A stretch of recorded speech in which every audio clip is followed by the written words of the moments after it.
बहरहाल ड्रामे की अगली किस्त में आप देखेंगे कि अर्जुमंद का तो खौफ से बुरा हाल है कि इनकी अपनी बेटी किडनैप हो गई। सलार को जब ये बात पता चलती है तो वो अपनी आनी पर नाराज होता है। आप इतनी बड़ी गलती कैसे कर सकती हैं? अलीज़े को अगर कुछ हो गया या अंकल को पता चल गया। ऐसे में अर्जुमंद सलार के सामने हाथ जोड़ती है कि मुझे इस बार बचा लो, मेरी बेटी को वापस ले आओ। अब सलार जो इनके बताए हुए नंबर के पीछे अहमद को ढूंढने इसके फ्लैट तक गया था, लेकिन अहमद तो खुद खौफजदा वहां से भाग जाता है। सलार अपनी आने को ये सब आकर बताता है, जिस पर वो और भी ज़्यादा परेशान हो चुकी है। इनकी बेटी को अगर कुछ हो गया तो वो खुद को कभी माफ़ नहीं कर पाएंगी। ऐसे में एक बार फिर से किडनैपर्स की कॉल आती है तैमूर पाशा को पैसों की डिमांड करने के लिए, वक्त और जगह बताने के लिए। और ऐसे में तैमूर पाशा पुलिस के बताए हुए तरीके पर अमल करते हुए किडनैपर्स को धमकियां दे रहे हैं। तुम्हें अंदाज़ा नहीं तुमने किस से पंगा ले लिया। ऐसे में किडनैपर्स तैमूर पाशा की धमकी को किसी खातिर में नहीं लाता। तुम्हारी बेटी इस वक्त मेरे रहमो करम पर है, अगर मैं चाहूँ तो तुम्हारी इज्जत को 2 मिनट में मिट्टी में मिला सकता हूँ।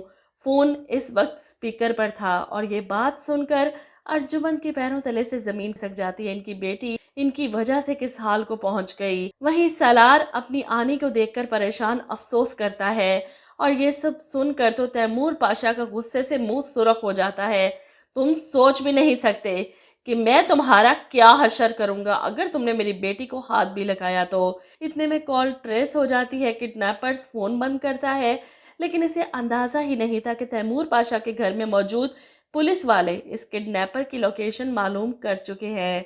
वहीं ताबिश, जिसे किसी पल सुकून नहीं आ रहा, इसे पता चलता है कि अलीज़े की लोकेशन पता चल गई तो वो भी साथ जाने की जिद करता है। ऐसे में तैमूर पाशा इसे रोकते हैं, लेकिन ताबिश इनसे कहते हैं अंकल, किसी भी किस्म का नुकसान मुझे मंजूर है, लेकिन मुझे बस अलीज़े से मिलना है। ऐसे में आप देखेंगे कि सलार पाशा, तैमूर पाशा और पुलिस फोर्स सब इस लोकेशन पर पहुंच जाते हैं। अब अलीज़े जो चेयर पर बंधी हुई थी रस्सियों से, सामने से आते सलार को देखकर एकदम से चीख पड़ती है। जब सलार इसे चुप रहने का इशारा करता है, क्योंकि इस तरह किडनैपर चौकन्ने हो जाते। इधर तैमूर पाशा अपनी बेटी को बचाने के लिए एक साइड से आते हैं और दूसरी तरफ से सलार हमला करता है और किडनैपर्स को गर्दन से दबोच लेते हैं। सलार इन लोगों की खूब धुलाई करता है और पुलिस के हवाले करता है। तैमूर पाशा अपनी बेटी को गले लगाता है और वहीं किडनैपर्स जाते जाते तैमूर पाशा को घूर रहे हैं। वहीं दूसरी तरफ रमशा को जब पता चलता है कि अलीज़े को बाजियाब करा लिया गया तो इसका गुस्से से बुरा हाल। वो तो पहले ही दुआएं कर रही थी कि अलीज़े कभी वापस ना आए और वो तैमूर पाशा की इकलौती बेटी बनकर सारी जायदाद की इकलौती वारिस बन जाए और सलार से भी इसकी शादी हो जाए। लेकिन अलीज़े की वापसी का सुनकर वो गुस्से से चिल्लाती है, किस्मत को तो हमेशा मुझसे दुश्मनी रही है, खुशियाँ आते आते लौट जाती हैं, क्यों हर बार मेरे हिस्से में आधी अधूरी खुशियाँ आती हैं। क्या था अगर अलीज़े वापस ना आती, वो किडनैपर इसे मार देते।